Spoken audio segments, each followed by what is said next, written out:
our speaker today. Delighted to have her here. Margaret normally attends the Zoom meeting, and we're very lucky you could come.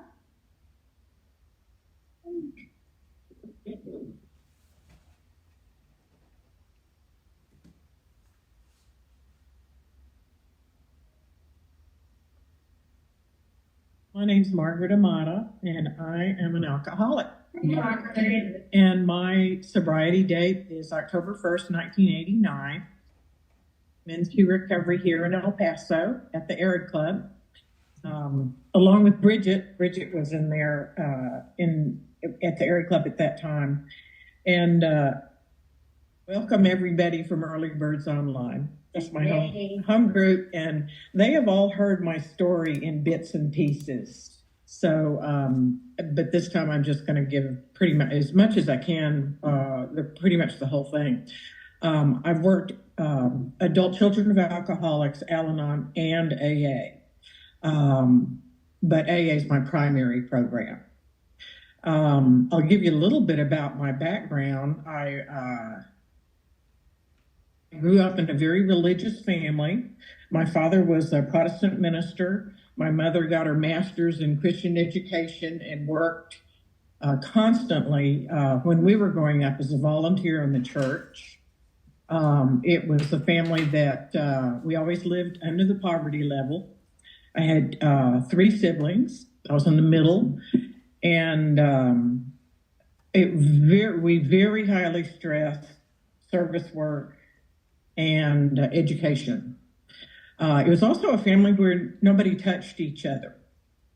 It was there was no physical affection. It was I was raised. It was very odd the way I was raised.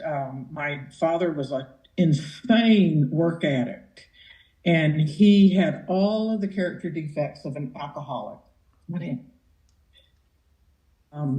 Which I found out later as I came into ACUA. I found out that ours was a classic alcoholic family. But when I was growing up, my dad, the addiction he had was insane work addiction, uncontrollable. He started drinking alcoholically after the kids had left home. So we also, for a period of time, he was an alcoholic. But he stopped talking to me when I was 5 years old. Just abruptly refused to talk to me. I would, and this lasted for 13 years.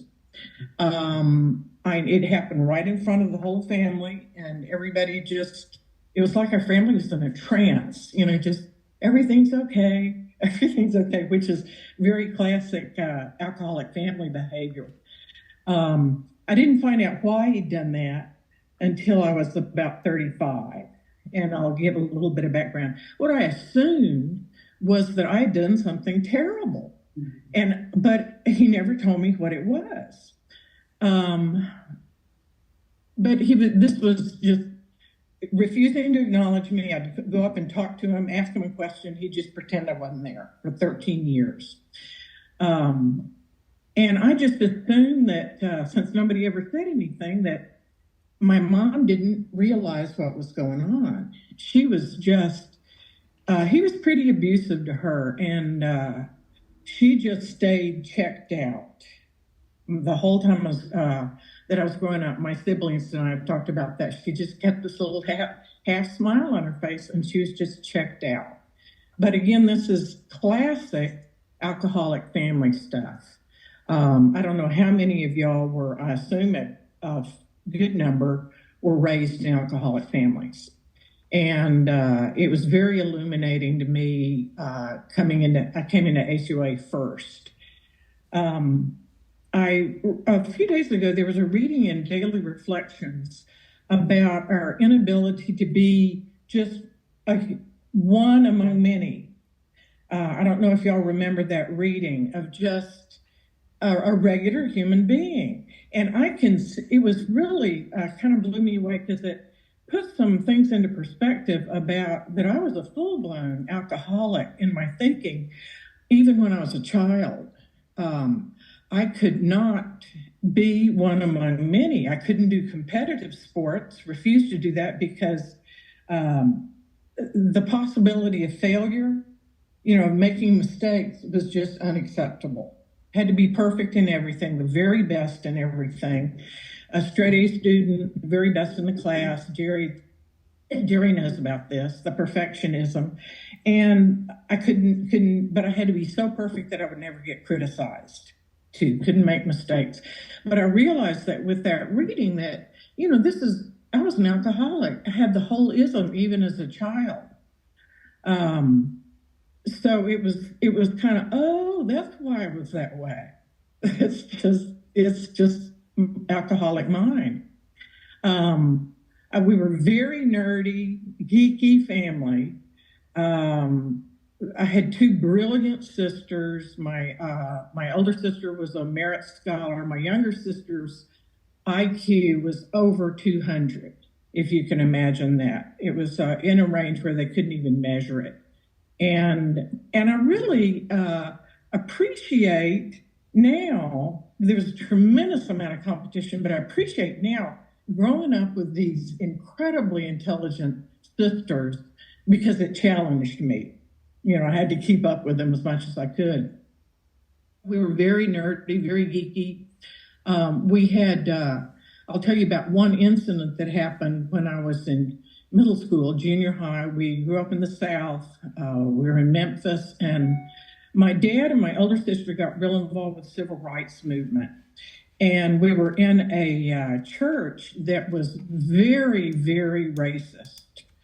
And we started getting death threats from the church members because of this activity. And finally, they got a phone call that they were going to kill all the kids in the family.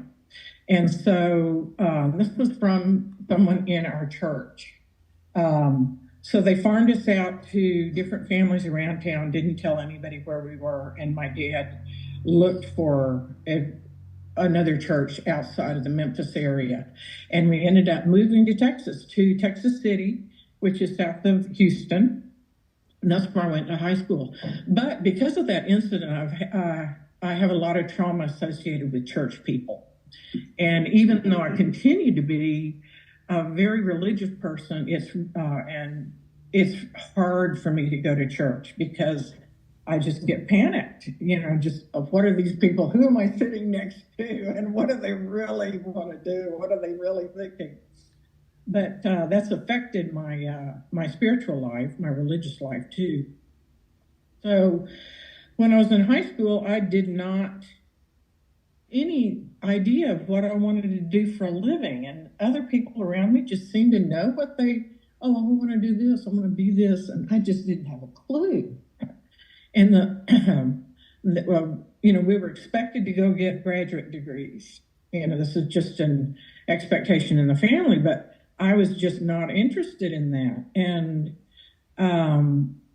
I was very artistic, musically gifted, and my parents expected me to go into either art education or music education. I didn't want to do that. But I went into the Texas Employment Commission and looked at their bulletin board, and there were all these listings for something called an LBN. And so I went and talked to the counselor there and said, what is this? And I found out about vocational nursing, that it was just a 12-month program. And the main thing I wanted to do was to be self-supporting as soon as possible. So I found out that in a 12-month program, I would be able to find a job anywhere in the U.S. and I was very, very frugal, and I knew even with a low salary, I could support myself. So I went to an OEN program in Austin, and had never dreamed of being a nurse or going into healthcare, but lo and behold, I loved it. I just loved it.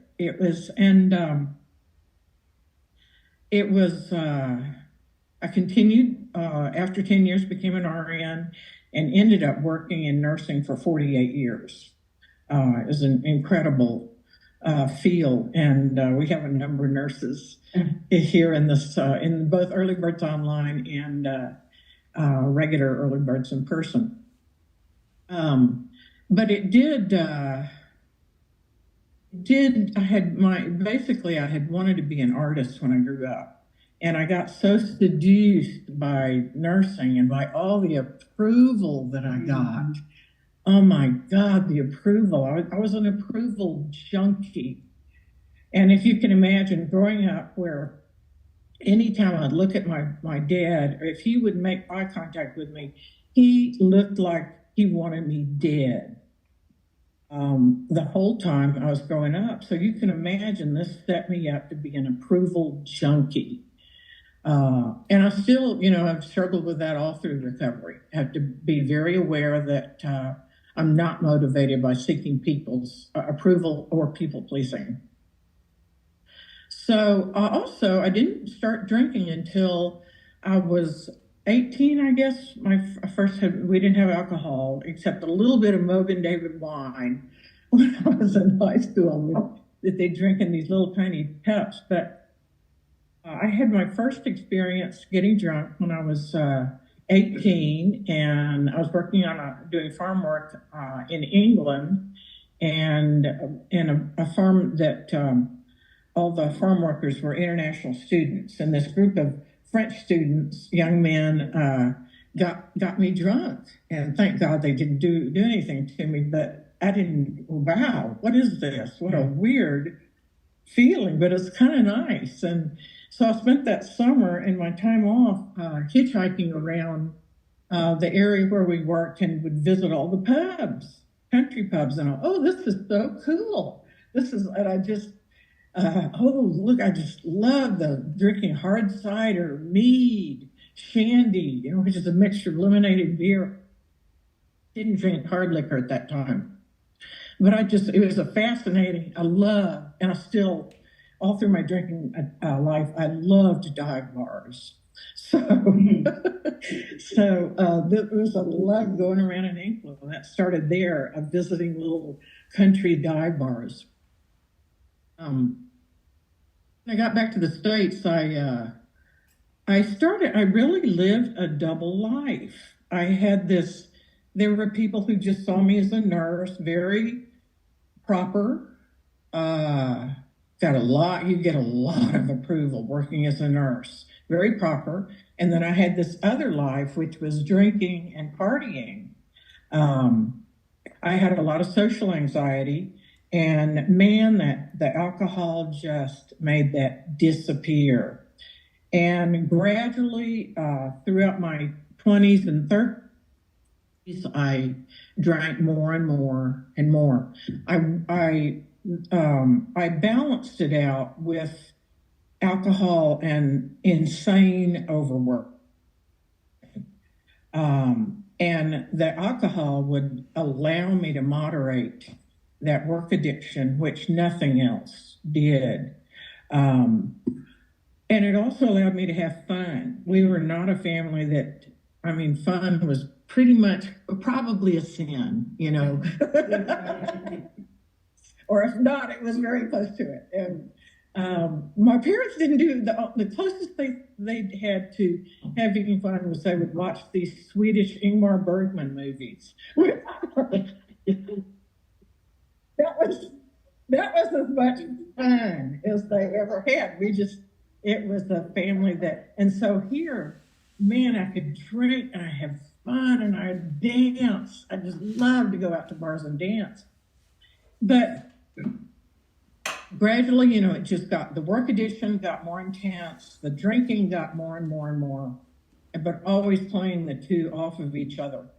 I was, very interested in spirituality. I learned transcendental meditation, and that really, really got me through kept me from losing my mind a number of times. Losing my mind would be from the work addiction.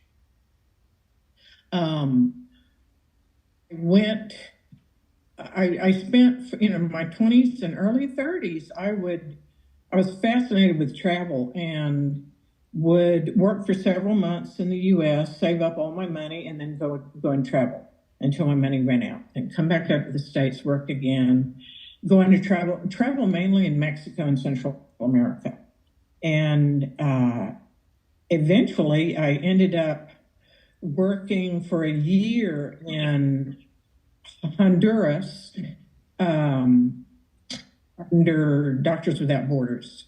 It was right on the border between Honduras and El Salvador.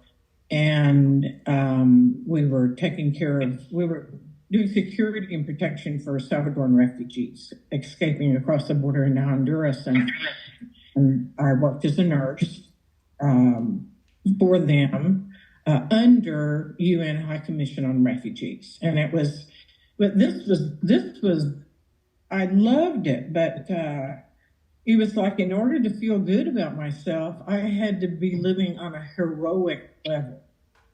And this is the first time I got approval from my dad, was when I was down there and working on a heroic level where possibility of getting killed. Finally, I got approval from my dad. He thought this is great.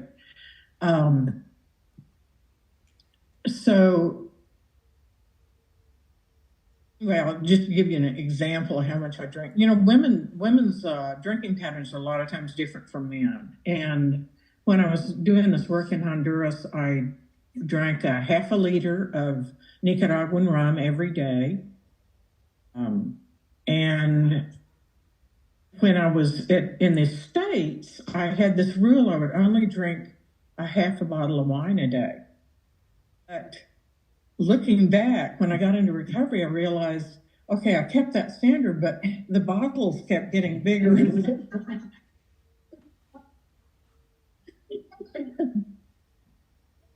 I was clueless that my drinking was accelerating. I didn't know about alcoholism at all.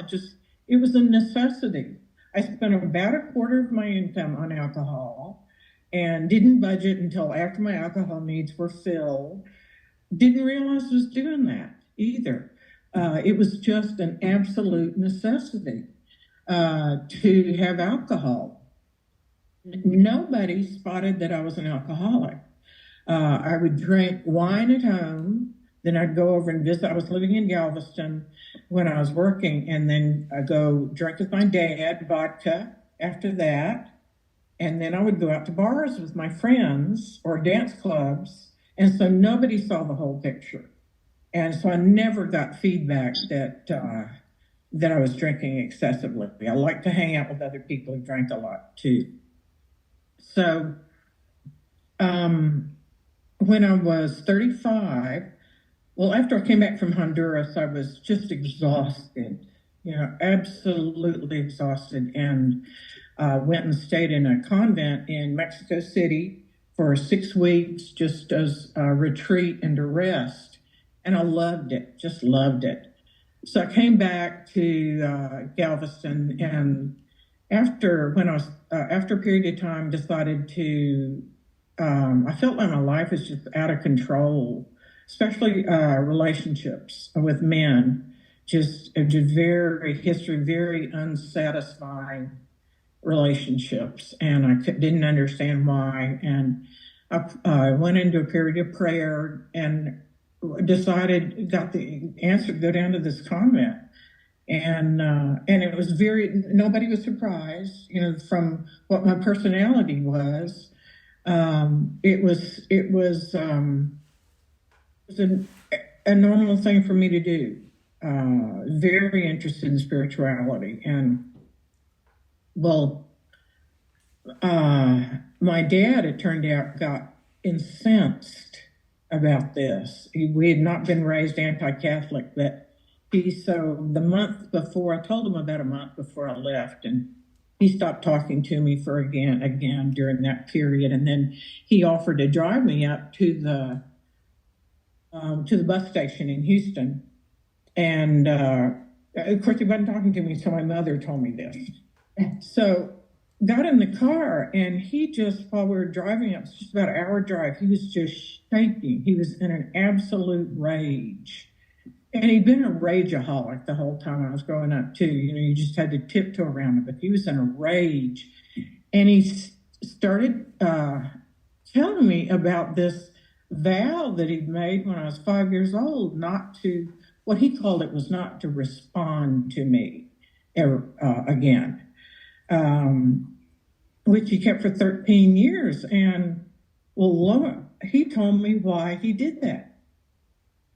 All this time I thought I'd done something horrible.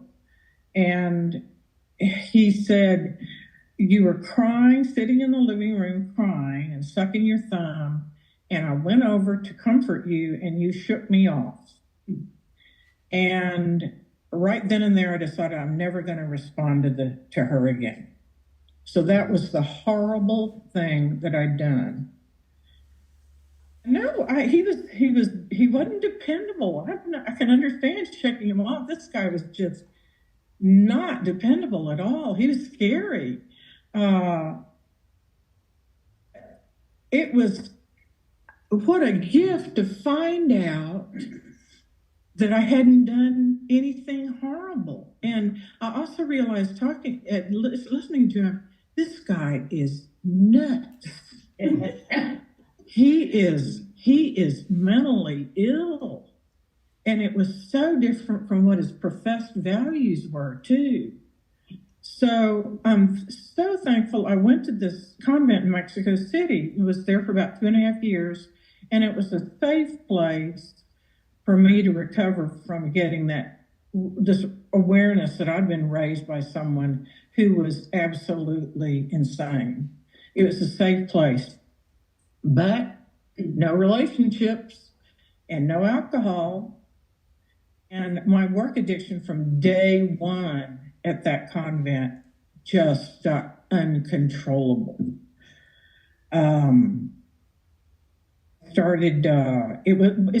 Wasn't a good place for a work addict because we got so much approval for overwork. Everybody overworked. It was the norm. You had every single minute of your day planned out for you. And being in formation, you were not allowed to say no to anybody. Very, very bad place for a work addict. So and they discovered she can play the keyboard. And they'd sent their musician off on a mission for several years and they did all of their liturgy with sung. Okay, so you're going to handle all of our music. Oh, okay. You can cook. Okay, we're going to have you cooking the Sunday dinners. Also, this is for about 25 people and other dinners. And you do artwork. Here, they were teachers and here, do this for me, and kids just taking no, and one thing after another. And I would get so overworked that whenever one of the nuns would come up to me, I would just start shaking all over because I was so afraid of what else they were going to ask me to do. And then they would send me off. I would just have a total breakdown. They'd send me off on retreat for about a week, and I'd come back, same thing, build up to the point where I just broke down from overwork. And they sent me off to retreat, just over and over and over. Of course, I didn't understand the dynamics of what was going on at all. My mom came down and visited me at that time, and my dad had told her what told me on that drive up to Houston about this vow of silence and why I'd done it. And she said she wanted to come down and talk to me about it. And she came down to visit me in Mexico City, and I could tell she was real nervous. And she wanted to talk about it, but it was really, really hard for her. So after a little bit of talking about it, all of a sudden, it was like she just went into this other personality, just her whole face changed, and then she said, well, you deserved it. You were a bad little girl. And nobody ever told me what I did bad, though. That was the weird thing. It was just, I was a bad little girl, and I was just shocked. I realized now she's a love addict, and she could not deal with seeing her husband as being imperfect. And this is typical of love addicts. They just, like if you see that with an example, a woman who's a love addict and she has daughters She invites her boyfriend who comes to live with them. The boyfriend abuses the daughters, and the love addict mom just looks the other way. That's just one example. She couldn't deal with it. Well, when I found out that she had colluded this behavior, colluded with it, she approved of it, I wanted to kill myself. One of the things that I could just picture holding a gun to my head and shooting myself. One of the things that had kept me going was this fantasy I had about my mom, that she really loved me and she just didn't know what was going on. And so again, it was a safe place to recover from that, the work addiction. Finally, I just realized I need to leave. This isn't working out for me. And when I told my prioress, when I entered the convent, about how I'd been raised, she said, okay, I want you to start working adult children of alcoholic literature, along with this other person who had grown up in an alcoholic family, and got workbooks for me. So I got introduced to the ACUA program, oddly enough, through my prioress in Mexico City. So when I came up to El Paso after 2.5 years, I was just going to take a break. I found ACUA meetings, started going to ACUA. The sponsor, Sandy F., who you may or may not know. She's goes to the Airy Club. And I picked a sponsor in ACUA who I knew I could not pull the wool over her eyes. She's a brilliant woman. And she's also studying to be a certified alcohol and drug counselor. And she recognized pretty quickly that I was an alcoholic, just from the way I talked, what I talked about. And so she said, well, I want you, this is assuming as part of the ACUA program, to start going to open AA meetings, because you will learn a lot.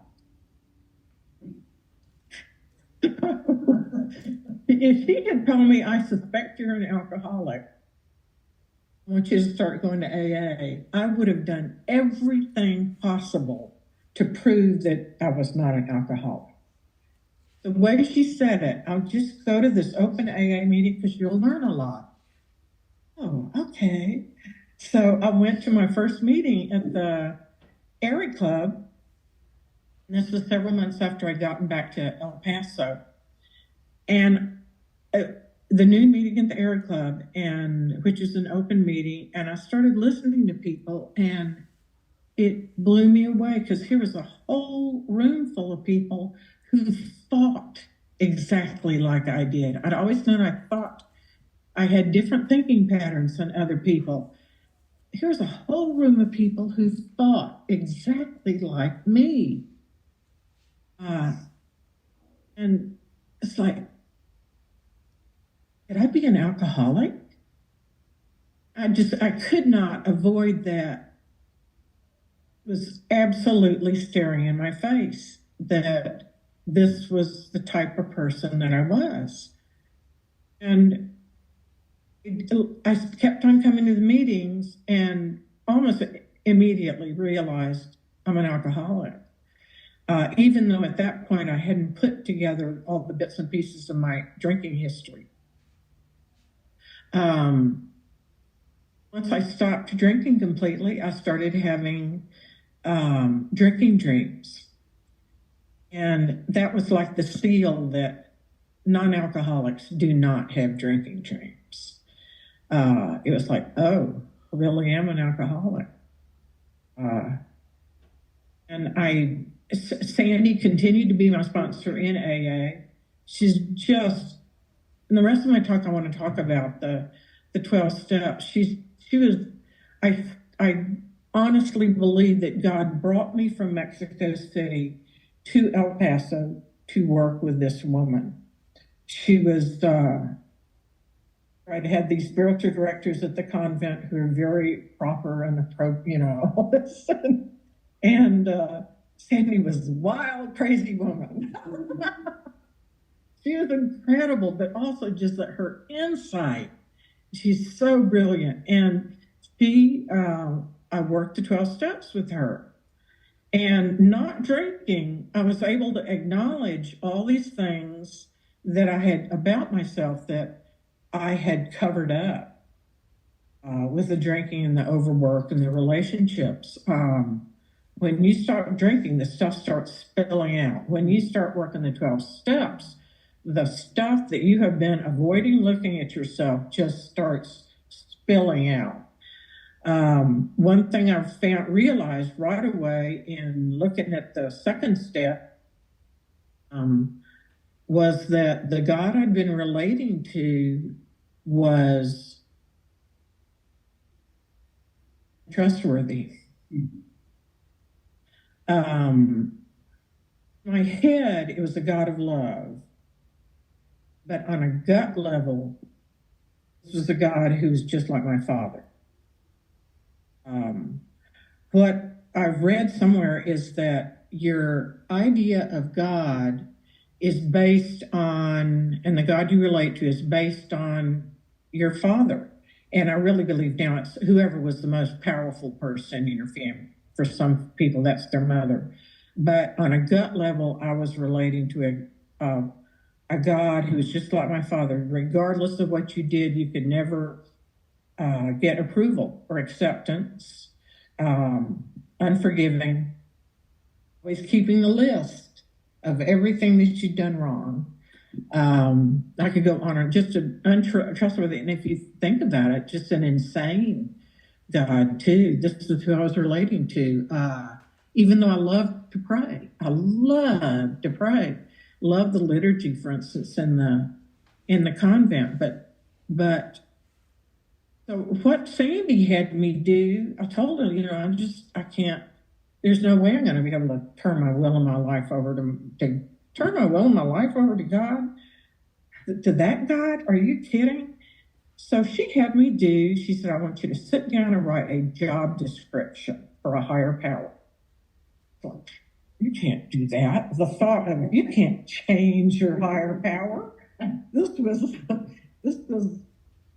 acceptable, but I would have, if I did every single thing Sandy told me to do, I would have walked to the moon and back if she told me. So I sat down and wrote down a job description for a higher power. And one thing was totally forgiving, affectionate, and trustworthy, but the trustworthiness that I could feel in my gut, not just my head. Protector. That was a huge part of it. I wanted a higher power who could protect me.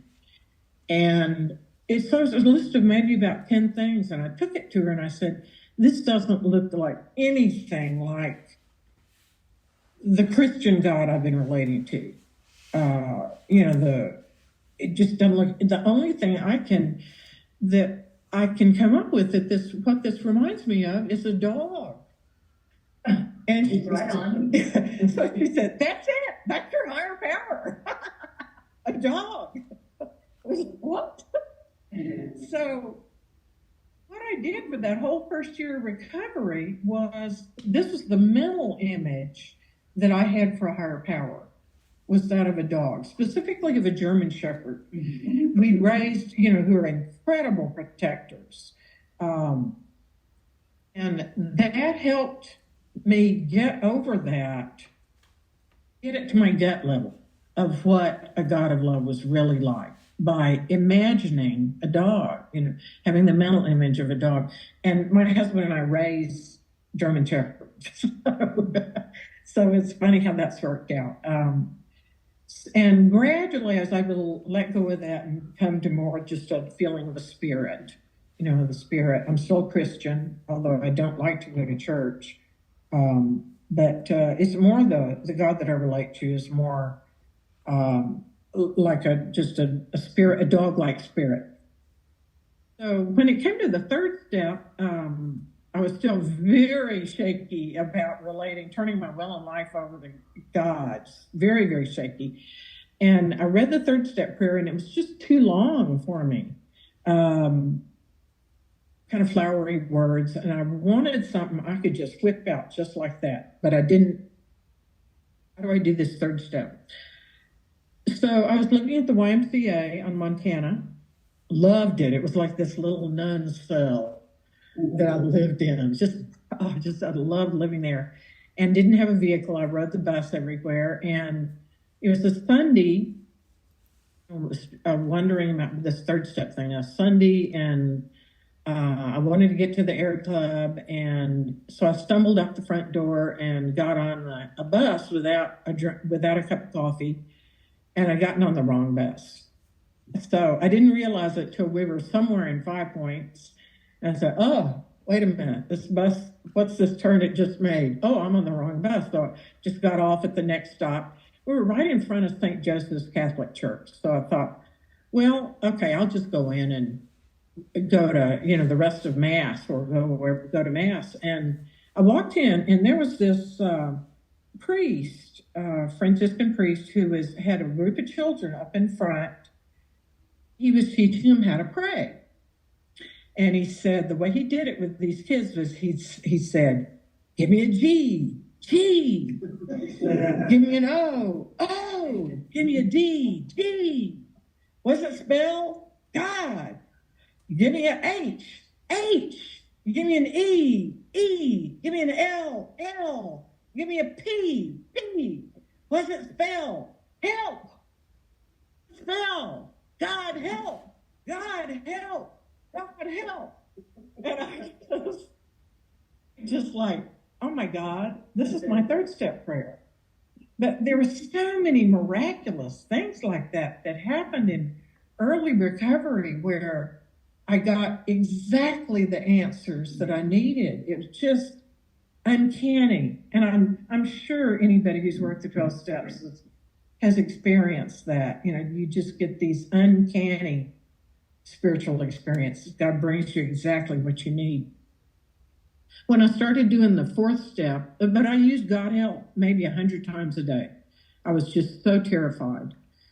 When I started doing the fourth step, and I had squashed down my feelings with alcohol and overwork and relationships. I was 37 when I came into the program. And when I started doing I didn't think I had any fears or any resentments. And so, because I lived fearlessly, but I started doing this fear list. And as I started acknowledging the fears, they just started pouring out. And I went into sheer terror just from dealing with the backlog of fears that I had never dealt with before. And the same with the resentments. I didn't realize I had resentments. When I started listing them and realizing for the first time the resentments, I went into rage. And it was just the backlog of stuff. And Sandy, she saw what I was going through. She said, we got to get you through this fourth step or you're going to relapse just on the fourth step. And so we plowed through it. Did fourth step just exactly identical to how the big book suggested. Did a sexual inventory. She had all of her sponsees read Love Addicts Anonymous literature, because she said all alcoholics and addicts have some type of sex or love or relationship addiction. And I saw my pattern. And that it was humiliating. I can't believe I didn't see it before. All I knew is that I would just get all these unsatisfactory relationships. But I had a type of sex addiction where what I was addicted to was the chase. You usually think of this with men, that they want to try to seduce a woman, and the chase. And then once they seduce her, I'm interested anymore. Well, women can do that too. And that was my pattern. And what I realized also was that once I had gotten a guy in bed, I had no interest in him after that one night. But I couldn't be honest with myself and admit that I wasn't even interested in him beyond that initial chase. And so I would get into a relationship with him for maybe 3 months, maybe a little longer, just long enough to convince myself that that wasn't really my motive. That I really did care about this person, and absolute bullshit. There's a guy named Chuck F. in the men's group who talks about being powerless over my own bullshit. And this is just, I can relate to that so much. This is part of my bullshit, that I would just tell myself I was really interested in this guy, but I wasn't. And stay into a relationship until it was acceptable for me to leave. And that was my pattern. And once I stopped drinking, I had no interest in doing that, thank God. When I got to the 6th step, sharing this stuff was incredible. And Sandy has an incredible sense of humor. So that I needed that so badly, especially dealing with this real serious stuff. Just someone who would, she did everything I'd done and more. And she'd just start laughing and laughing whenever I took myself too seriously. It was wonderful. But the way, since I was an adult child of an alcoholic, and an alcoholic, what she did for doing the 6th step was we had a list of typical character defects of HUAs, typical character defects of alcoholics. And we went back to the 4th step and said, okay, each one of these fears, what character defects gets activated when you're in that fear? And so I put check marks. With each one of these resentments, which character defects get activated? And a whole lot of I found these constellation of character defects, which she calls survival skills. She said the character defects is too negative a concept.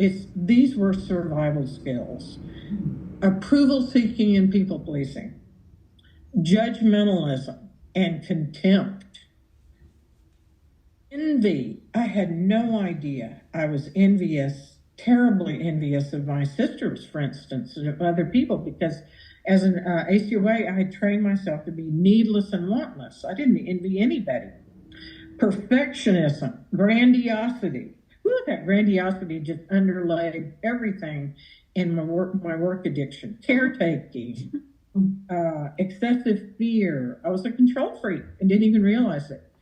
And I also had this habit of approving. I felt like I had to have an opinion about everything.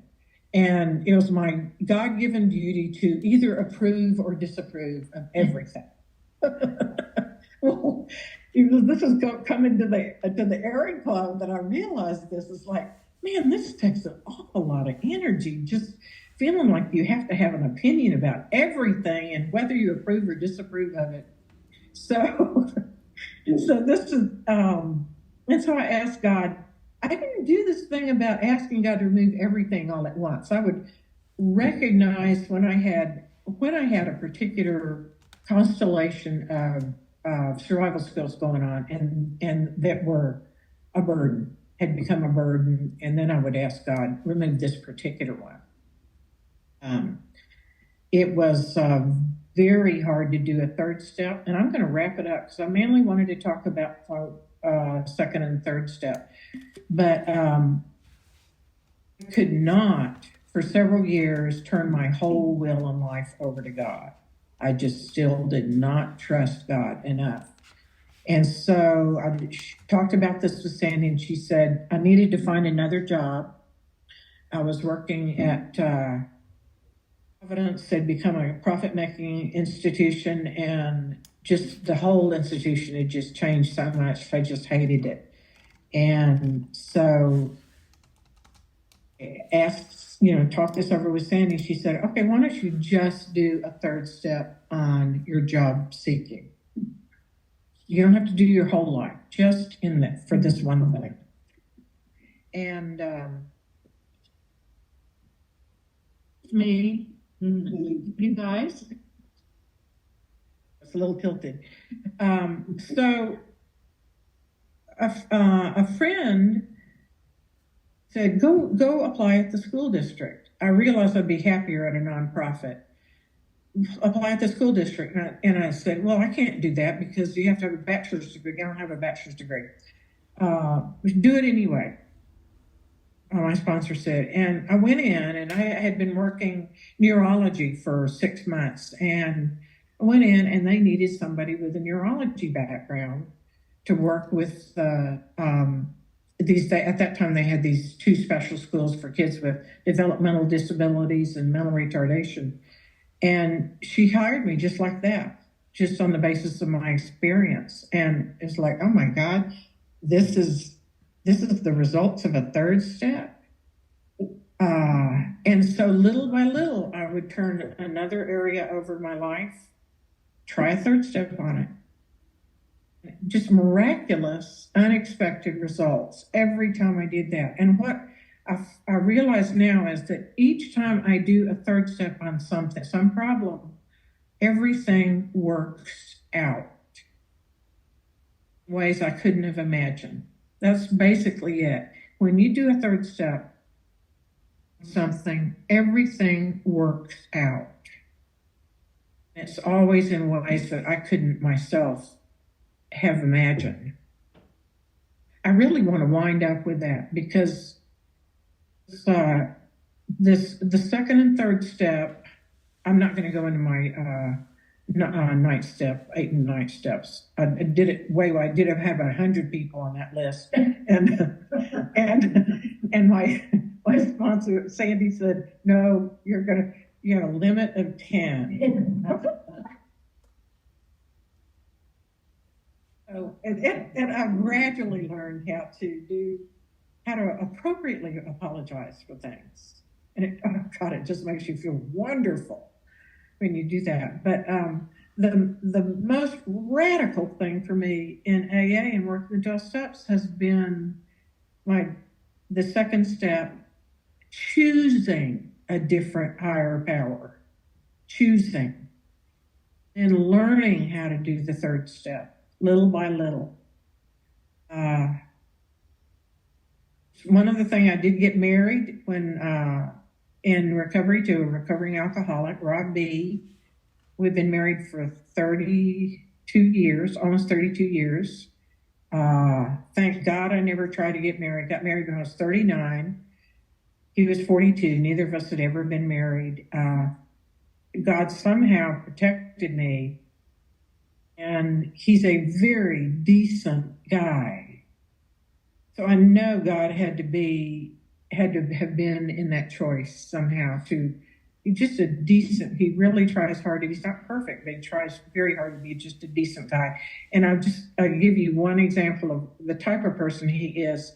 I was diagnosed with hepatitis C about 2 years into recovery, or 2 years after we got married, and didn't have insurance, and I was medical insurance, and I just was horrified the thought my medical needs may wipe this guy out financially. And so I suggested to him, what do you think about this? Why don't we get divorced? We don't have to break up. We just get divorced so you won't be financially responsible for me. And we can just keep on seeing each other or even living together. And he just looked at me sort of funny, and he thought it over, and then he said, that wouldn't be honorable. So I ended up marrying this guy who's not perfect, but he tries very hard to be an honorable person. And still married to him. It was unbelievable. I didn't have any dreams of getting married, but it's been pretty incredible. So that's it. Thank you guys. Thank